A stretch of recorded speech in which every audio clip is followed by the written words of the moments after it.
गुरुर्ब्रह्मा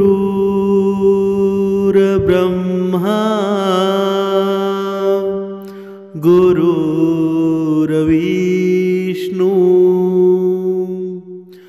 गुरुर्देव महेश्वरा सद्गुरु साक्षात परब्रह्म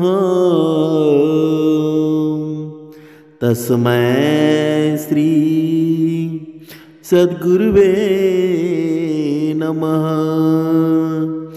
जय जय रघुवीर समर्थ श्रीराम समर्थ। ओम श्री गुरु दत्तात्रेय श्रीपाद श्री वल्लभाय नमः। सद्गुरु चरणांना नतमस्तक होऊन या शुभ्र सकाळच्या वातावरणामध्ये आपण या निरूपणास सुरुवात करूया। समर्थांनी सांगितलेलं आहे की या विश्वाची माता एक स्त्री आहे। बघा या कलियुगामध्ये स्त्रीचं वर्णन आणि पूर्ण बघा भागांमध्ये या स्त्रीचं वर्णन एवढं अनन्यसाधारण आहे ना की बघा स्त्री शिवाय हा पुरुष आहे अपूर्ण आहे। म्हणजेच काय? म्हणजेच या सृष्टीची माता या सृष्टीची लक्ष्मी स्त्रीच आहे ना। पण या स्त्री जेव्हा चरित्रहीन होते बघा तेव्हा तिला नरकामध्ये मिळणारी शिक्षा कशी असते। पण जेव्हा स्त्री एकदम सुंदर आणि तिचं चरित्र एकदम सुंदर असतं ना तेव्हा ती प्रत्येक पुरुषाची आईच असते।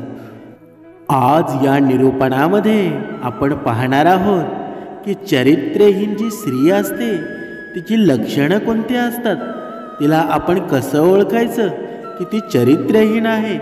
आणि प्रत्येक मनुष्याने त्या चरित्रहीन स्त्रीला कसं ओळखायचं याचं पूर्ण विवेचन आणि विश्लेषण या निरूपणामध्ये आपण करणार आहोत। हिंदू धर्मशास्त्रानुसार प्रत्येक मनुष्याला शरीर मन आणि वचन यांनी केलेल्या वाईट कर्माचे फळ भोगावे लागतात। धर्मामध्ये खूप मोठे सामर्थ्य असते। जे कोणी धर्माच्या विरुद्ध आचरण करत असतात, जे कोणी बघा त्याचा विनाश हा अटळ असतो।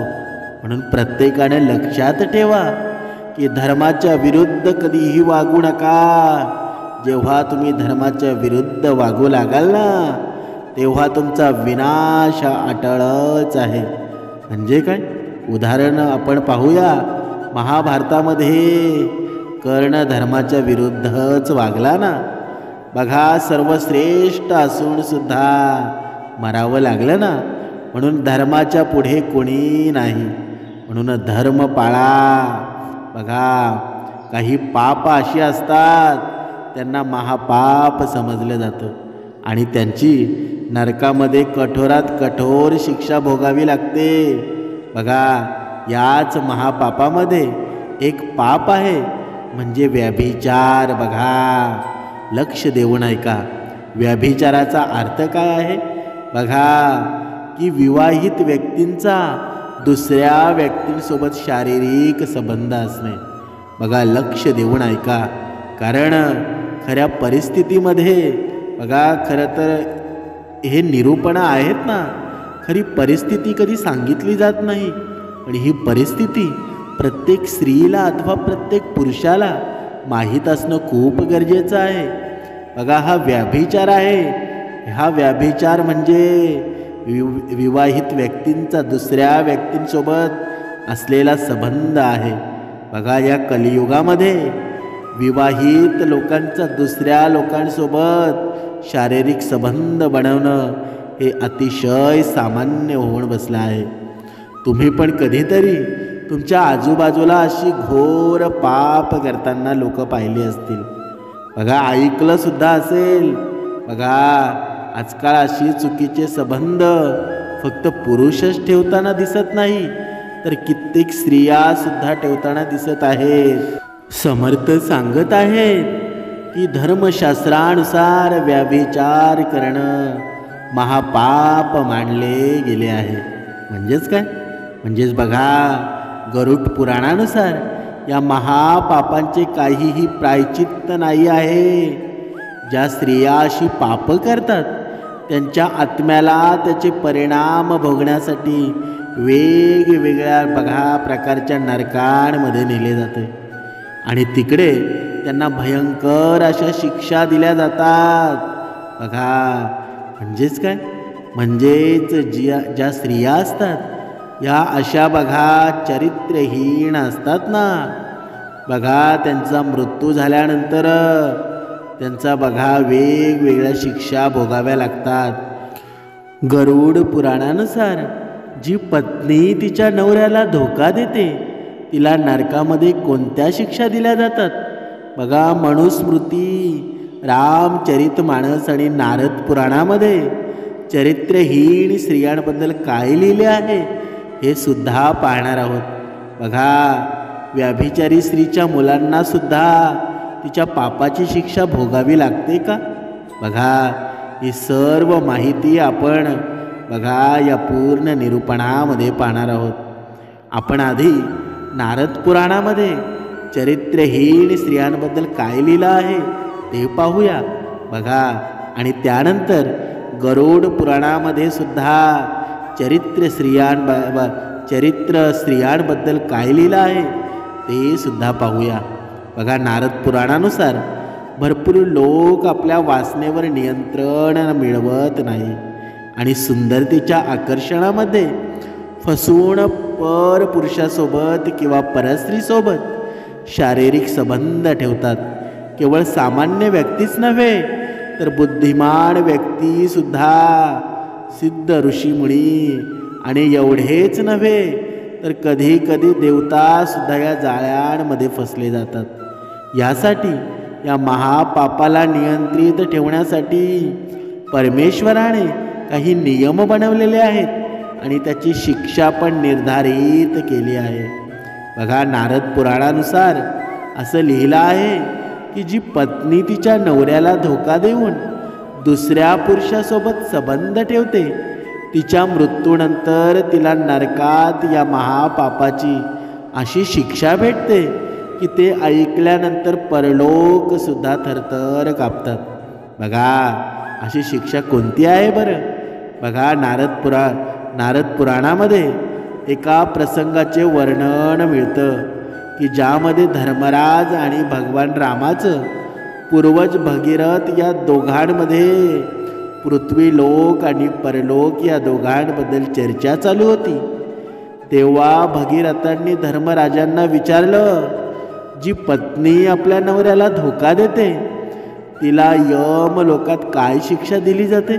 बघा, या प्रश्नाचं उत्तर देताना धर्मराज यांनी सांगितलं की यमलोकांमध्ये ज्या स्त्रियांना खूप भयंकर अशा शिक्षा आहेत, ज्या स्त्रिया ना स्वतःच्या वासनेवर नियंत्रण नाही बघा आणि त्या परपुरुषासोबत संबंध ठेवतात, त्यांना मृत्यूनंतर यमलोकामध्ये तोच व्यक्ती सारखा दिसतो ज्याच्यासोबत त्यांनी नवऱ्याला धोका देऊन स्वतःच्या वासनेसाठी संबंध ठेवले होते। परंतु ती पापी स्त्री त्याला बघून सुद्धा त्याच्याजवळ जाऊ इच्छित नाही, कारण या माणसाने शरीर गरम पिघळलेल्या लोखंडासारखे असते आणि तो या पापी स्त्रीला पकडण्यासाठी पळतो आणि हे बघून ती पापी स्त्री पळत असते। परंतु लोखंडाचा जळत असलेला तो पुरुष त्या स्त्रीला आपल्या मिठीमध्ये घेतो आणि त्याचप्रमाणे व्यवहार करतो। बघा, ज्याप्रमाणे तिने पृथ्वी लोकामध्ये असताना त्यासोबत व्यभिचार केले होते आणि त्यामुळे त्या स्त्रीचे पूर्ण शरीर जळून जातं आणि त्यामुळं त्या स्त्रीला भरपूर पीडा होते। मग तिला वेगवेगळ्या नरकांमध्ये नेलं जातं आणि मग त्या पापी स्त्रीला युगायुगांपर्यंत त्या नरकांमध्ये तिच्या पापाची शिक्षा भोगावी लागते। बघा, हे पूर्ण वर्णन या नारद पुराणामध्ये आलेलं आहे. बघा, जी स्त्री आपल्या नवऱ्याला धोका देऊन एक नाही तर भरपूर पुरुषांसोबत संबंध ठेवते, त्या स्त्रीसाठी यम लोकामध्ये बघा कडक शिक्षा निर्धारित केली गेली आहे. व्यभिचारिणी स्त्रियांना बघून यमराज क्रोधित होऊन जातात आणि त्यांना प्राणघातक दंड देऊन नरकामध्ये पाठवून देतात. त्या स्त्रीला बघा तिथे खूप मारलं जातं, परंतु यमदूत तिच्यावर थोडी पण दया दाखवत नाही आणि त्यानंतर तिच्याकडून जळत असलेल्या लोखंडी खांबांना मिठी मारून घेतली जाते. बघा, यमराज यांची ही शिक्षा इथे संपत नाही. यानंतर या स्त्रियांना मिठाच्या पाण्यामध्ये आंघोळ घातली जाते. जळालेल्या शरीरावरती मीठ पडल्याने ती स्त्री खूप वेदनेनं व्याकुळ होते आणि त्यानंतर शेवटी हेच मिठाचं पाणी त्यांना पाजलं सुद्धा जातं. बघा, एवढी भयंकर यातना. यानंतर मग त्यांना वेगवेगळ्या नरकांमध्ये नेलं जातं. तिथे त्या अनेक युगांपर्यंत आपल्या पापाची शिक्षा भोगतात. नरकांमध्ये शिक्षा भोगल्यानंतर त्यांना पृथ्वी लोकामध्ये जनावरांच्या योनीमध्ये जन्म भेटतो. परंतु व्यभिचारिणी स्त्रीला जनावरांच्या योनीमध्ये बघा, या योनीमध्ये सुद्धा सर्वात खालची योनीमध्ये जन्म भेटतो. बघा, आता आपण पाहूया गरुड पुराणामध्ये या व्यभिचारिणी पापी स्त्रियांना काय शिक्षा दिली जाते. बघा, या गरुड पुराणानुसार जी पत्नी आपल्या नवऱ्याला धोका देऊन पर पुरुषासोबत संबंध बनवते ना, तिला यम लोकामध्ये आगीनं जळत असलेल्या लोखंडी खांबाला बांधलं जातं आणि या शिक्षेचा काळ त्या स्त्रीच्या कर्मावरती अवलंबून असतो. बघा, आणि त्याचबरोबर या शिक्षेची कालावधी पूर्ण झाल्यानंतर त्या स्त्रीला वटवागुळ 2 तोंड असलेला साप किंवा पाल या रूपामध्ये जन्म भेटतो. बघा, जी स्त्री आपल्या नवऱ्याला धोका देते पण त्याचबरोबर त्याच्या पाठीमागे त्याबद्दल अपशब्द बोलते ना आणि त्याला शिव्या देते, अशा स्त्रीला यम लोकामध्ये कढईमध्ये टाकून गरम गरम तेलामध्ये तळतात. जी पत्नी आपल्या नवऱ्याची वंचना करून धोका देऊन पर पुरुषासोबत संबंध बनवते, ती स्त्री युगांपर्यंत नरकामध्ये जाते. बघा, हे पूर्ण वर्णन बघा या गरुड पुराणामध्ये आलेलं आहे. हे वर्णन पाहता क्षणी ज्या स्त्रिया बघा या भक्तिमार्गामध्ये आहेत त्यांनी विचार करा की एक स्त्री असते बघा आपल्या काही काळाच्या सुखासाठी, काही सेकंदच्या सुखासाठी कितीही यातना भोगाव्या लागणार आहेत, आपण विचार सुद्धा करू शकत नाही. म्हणून विचार करा, आज जर तुम्ही भक्तिमार्गामध्ये आहेत बघा, या श्रवणामध्ये आहेत, पण तरीसुद्धा आपल्याकडून असं कृत्य होत असेल ना, तर विचार करा, अजून वेळ गेलेली नाही. अनेक स्त्रिया आहेत की अजूनसुद्धा भक्तिमार्ग करून सुद्धा आपल्या नवऱ्याच्या व्यतिरिक्त इतर पर पुरुषांसोबत संबंध ठेवत आहेत. तुम्ही विचार करा, तुम्ही जोपर्यंत विचार करत नाही ना तोपर्यंत धन लक्ष्मीसुद्धा तुमच्या पदरी पडणार नाही, तुमच्या घरात थारा घेणार नाही. म्हणून बघा पुढे पाहूया, जी स्त्री एकाच वेळेस अनेक पुरुषांसोबत संबंध ठेवते ना आणि त्यांना मूर्ख म्हणून त्यांच्याकडून पैसे लुटते, अशा स्त्रीला सापाने भरलेल्या खड्ड्यांमध्ये टाकलं जातं आणि त्यांना वरतून कोड्यानं सुद्धा मारलं जातं. बघा, विषारी साप चावत असल्यामुळं त्या स्त्रियांना खूप त्रास होतो आणि मग नरकातील शिक्षा उपभोगून झाल्यानंतर त्या पापी स्त्रीचा जन्म डुक्कर या योनीमध्ये होतो. बघा, धर्मग्रंथानुसार या अशा व्यभिचारी संबंधांमध्ये महिलाच नव्हे तर तिचा जो कोणी प्रेमी असेल त्याला सुद्धा त्या पापांमध्ये बरोबरच त्याचा भागीदार मानलं जातं. आणि या दोघांकडून सुद्धा जळत असलेल्या लोखंडी खांबाला मिठी मारून बघा तिथे घेतली जाते. आणि या दोघांच्या आत्मा त्या क्षणाची आठवण करून रडतात, ज्या क्षणी या दोघांकडून वासनेमुळं शारीरिक संबंधाचे महापाप घडलं आहे. आणि स्वतःच्या पापक्रमांना आठवण करून ती स्त्री स्वतःला दोषी समजते आणि शोक मनवते. बघा की तिने स्वतःच्या नवऱ्याला धोका देऊन दुसऱ्या पुरुषासोबत संबंध बनवला. मनुस्मृतीमध्ये लिहिलं आहे की जी पत्नी आपल्या नवऱ्याला धोका देऊन पुरुषांसोबत संबंध बनवते त्या स्त्रीच्या शरीरामध्ये खूप दोष निर्माण होतात, ज्यामुळं त्या महिलेचे शरीर विकृत व्हायला लागतं. बघा धर्मशास्त्रानुसार जी स्त्री आणि पुरुष यापैकी कोणीही व्यभिचारी केला तरीही ते महापापच आहे. परंतु शारीरिकदृष्ट्या हे महिलांसाठी खूप वाईट असतं. व्यभिचारिणी स्त्री सरळ स्वभावाची नसते, तिच्यामध्ये चिडचिडेपणा असतो, अस्थिरता असते, बेचैनी असते, खोटारडेपणा भरलेला असतो. कपट आणि असंतोष ही सर्व दुर्गुण दिसून येतात. बघा तसेच डोकेदुखी, अंगदुखी, अनिद्रा, थकावट, वाईट स्वप्न येणं, श्वासामधून दुर्गंध असे सर्व शारीरिक आजार निर्माण होतात. जी स्त्री आपल्या नवऱ्याला धोका देऊन परपुरुषासोबत संबंध ठेवते तिचा सहवास एवढा वाईट आहे ना की जो कोणी तिचा प्रियकर आहे त्याला सुद्धा नरकात भरपूर यातना सहन कराव्या लागतात.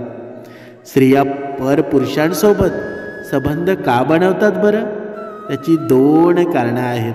पहिलं कारण तर स्त्रियांची वासना आहे जी काही कारणामुळे पूर्ण होत नाही आणि ही वासना त्या स्त्रीकडून नियंत्रित केली जात नाही.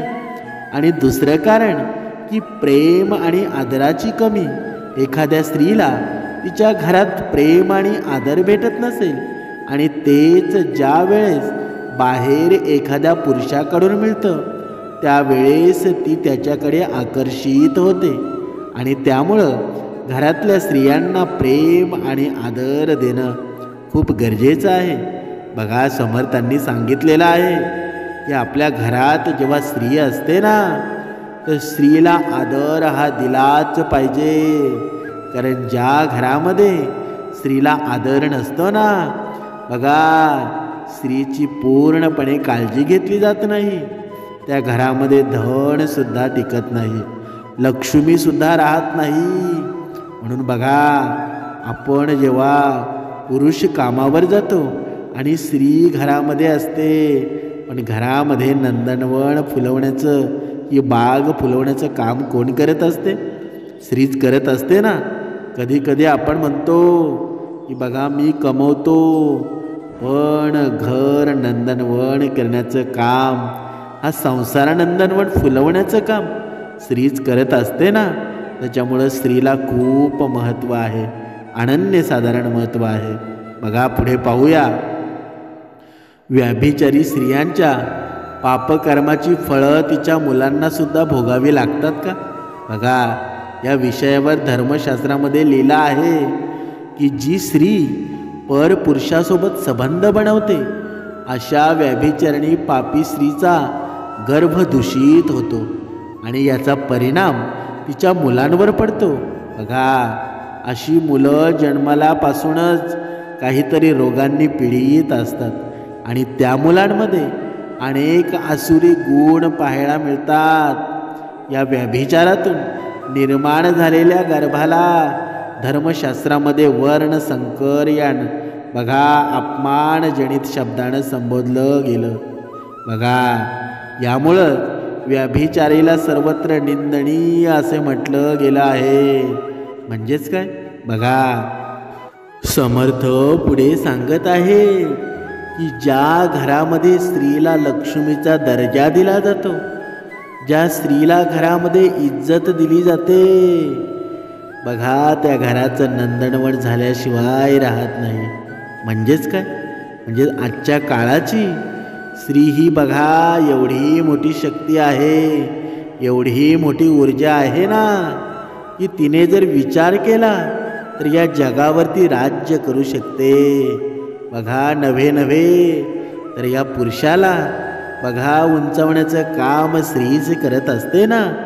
बघा आपण पुराणामध्ये पाहिल्याप्रमाणे देवी देवतांना सुद्धा एका स्त्रीनं बघा राक्षसांना नमवण्याचं काम स्त्रीनंच केलं ना. म्हणून स्त्री शक्ती एवढी मोठी आहे. पण आजची ही स्त्री आहे ना, बघा कुठेतरी आपल्यातली जी शक्ती आहे ती विसरत चालली आहे. म्हणून प्रत्येक स्त्रीनं बघा या परमार्थाची गरज काय आहे. बघा जोपर्यंत ज्या स्त्रीच्या मनामध्ये या सद्गुण विचारांची पेरणी केली जात नाही, प्रेरणा मिळत नाही, तोपर्यंत हे मन आहे ना ते एक चित्त होत नाही.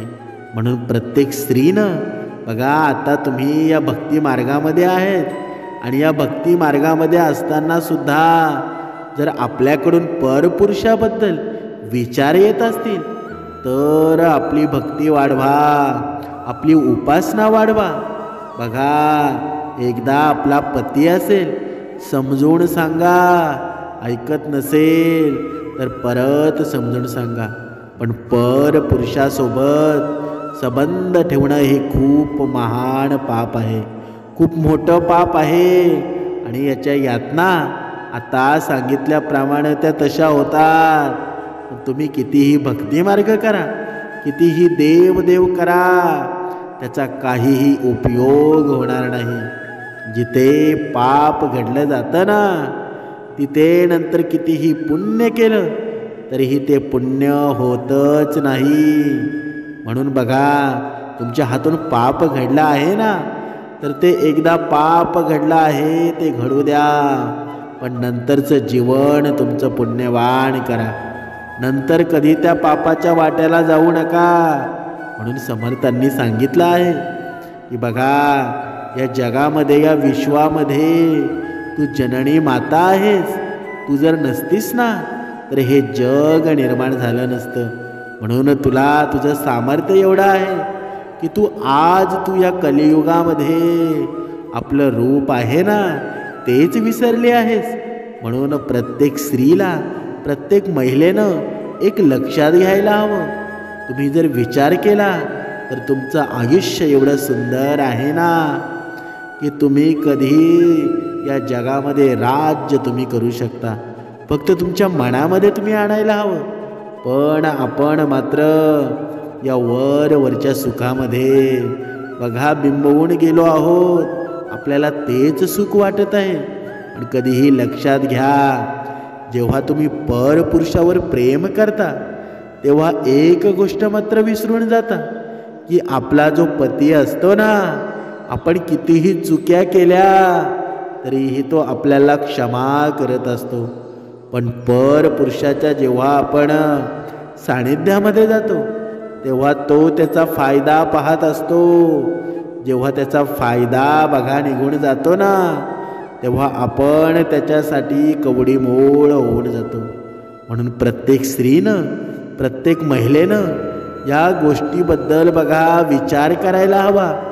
जोपर्यंत तुम्ही विचार करत नाही तोपर्यंत किती भक्ती मार्ग केला, कितीही देवदेव केला तरी काही फायदा आहे का?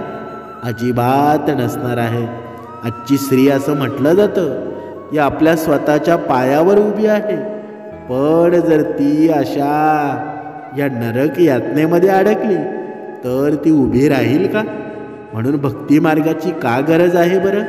की जेणेकरून बघा आपल्याला दर हप्त्याला या समर्थांचे विचार आपल्या मनावर बिंबवले जातात. या मनामध्ये सद्गुण विचार भावना निर्माण करतात. पण ज्या स्त्रीला बघा हे सद्गुण विचार मिळत नसतील तिचं मन एकचित्त राहील का? तर कधीच राहणार नाही. म्हणून समर्थ सांगत आहेत की तुम्ही कर्म चांगले करा. जोपर्यंत तुमच्या हातून कर्म चांगले होत नाही ना, तोपर्यंत हे अपराध होतच राहणार. आणि हे अपराध एवढे वाढत जातील ना, तर आपल्याला स्वर्ग प्राप्ती कधीही होऊ शकणार नाही. आपल्याला नरक यातना भोगाव्या लागतील, सहन कराव्या लागतील. बघा, आपण एका उदाहरणाद्वारे स्पष्ट करूया कर्म किती श्रेष्ठ असतात. बघा, एका राजाची सवय अशी होती की तो आपला वेश बदलून राज्यात प्रजेच्या कल्याणासाठी विचारपूस करायचा. बघा, एके दिवशी तो राज्यात फिरत असताना राज्याच्या मध्यभागी पोचल्यावर त्याला एक माणूस रस्त्यावर कडेला पडलेला दिसला. आणि राजाने त्याला हलवून पाहिलं तेव्हा राजाच्या लक्षात आलं तो मरण पावला आहे. लोक त्याच्या जवळून जात होते, पण कुणाचे तिथे बघा थांबत नव्हते. मग राजाने येणाऱ्या जाणाऱ्या लोकांना हाक मारली, पण वेश बदलला असल्यामुळे कोणीही राजाला ओळखलं नाही. यावर राजा लोकांना म्हणाला, ह्या व्यक्तीला तुम्ही मदत का केली नाही? तुम्ही मदत केली असती तर या व्यक्तीचा कदाचित प्राणसुद्धा वाचू शकला असता. बघा, तिथे जमा झालेले सर्व लोक राजाला म्हणाले की तो खूप वाईट आणि टुकार होता. त्याला बाटली आणि बाईचा खूप नाद होता, कारण ते लोक त्याला नेहमी दारूच्या दुकानाबाहेर वेश्या व्यवसाय करणाऱ्या स्त्रीच्या घराबाहेर बघायचे. बघा, यावर राजा म्हणाला, जरी त्याला घाणेरडे नाद असले तरी तो काय माणूस नाही का? मग राजा त्या माणसाचा मृतदेह घेऊन त्याच्या घरी गेला आणि पतीचा मृतदेह पाहून त्याची पत्नी मोठमोठ्यानं रडू लागली आणि रडता रडता असंही म्हणत होती की माझा नवरा खूप धार्मिक होता, तो नेहमी दुसऱ्यांची मदत करायचा. देवाने त्याच्यासोबतच असं का केलं? बघा, हे ऐकून राजाला खूप आश्चर्य वाटलं आणि म्हणाला, हे कसं शक्य होऊ शकतं? लोक तर त्याच्याबद्दल खूप वाईट बोलत होते आणि त्याच्या मृतदेहाला हात लावायची कोणाची हिंमत सुद्धा होत नव्हती. यावर त्या व्यक्तीची पत्नी म्हणाली, मलाही लोकांकडून हीच अपेक्षा होती. खरे तर असं आहे की माझा नवरा दररोज राज्यातील दारूच्या दुकानात जाऊन तेथील जास्तीत जास्त दारू विकत घ्यायचा. बघा, आणि घरी आणून घराजवळच असलेल्या नाळ्यात ओतायचा. बघा, आणि म्हणायचा की आज राज्यातील काही लोकांना दारू मिळणार नाही, त्यामुळं त्याच्या घरात होणारी स्त्रियांना मारहाण होणार नाही. तसेच तो रात्रीचा एक वाईट स्त्रीकडे म्हणजेच एका वेश्येकडे जायचा आणि तिला एका रात्रीची पूर्ण किंमत द्यायचा आणि तिला सांगायचा की आतून दार बंद करून घे, कोणीही तुझ्या जवळ येणार नाही. व तो घरी येऊन परमेश्वराला म्हणायचा की आज मी त्या वेश्या व्यवसाय करणाऱ्या स्त्रीला आणि राज्यातील तरुणांना पापापासून वाचवलं आहे. यावर मी माझ्या नवऱ्याला म्हणायचे, लक्षात ठेवा, ज्या दिवशी तुम्ही मराल त्या दिवशी तुम्हाला उचलायला कोणी येणार नाही, तुम्हाला खांदाही कोणी देणार नाही. तेव्हा ते हसून मला म्हणायचे की तू काळजी करू नकोस, मला या राज्याचा राजा स्वतः खांदा द्यायला येईल. हे ऐकून राजाच्या डोळ्यातून पाणी आलं आणि म्हणाला की मी राजा आहे, आता मला खांदा द्यायचं माझं काम आहे. नेहमी लक्षात ठेवा की तुम्ही केलेले कर्म कधीही रिकामे जात नाही. म्हणून सत्कर्म करत राहा, स्वतः आनंदी राहा आणि इतरांनाही आनंद ठेवण्याचा प्रयत्न करा. जर चांगले कर्म केले असतील ना, तर त्याचं कोणत्या ना कोणत्या रूपामध्ये चांगलं फळ मात्र निश्चित आहे. बघा, समर्थांनी सांगितलं आहे, म्हणून आपल्या जीवनामध्ये चांगलं कर्म करा. कोणी आपल्याला वाईट म्हणतं की चुकीचं म्हणतं की बरोबर म्हणतं, याकडे दुर्लक्ष करा. पण आपल्या जीवनामध्ये जर चांगले कर्म जर असतील ना, तर स्वतः परमेश्वर सुद्धा आपल्यासोबत असेल. म्हणून समर्थांनी सांगितलं आहे की जीवनामध्ये चांगलं काम करता आलं नाही तरी चालेल, पण दुसऱ्याला त्रास देणं बंद करा. म्हणजेच काय? म्हणजे जर दुसऱ्याला त्रास दिला नाही तर बघा या जगामध्ये शांतता निर्माण होईल. जय जय रघुवीर समर्थ.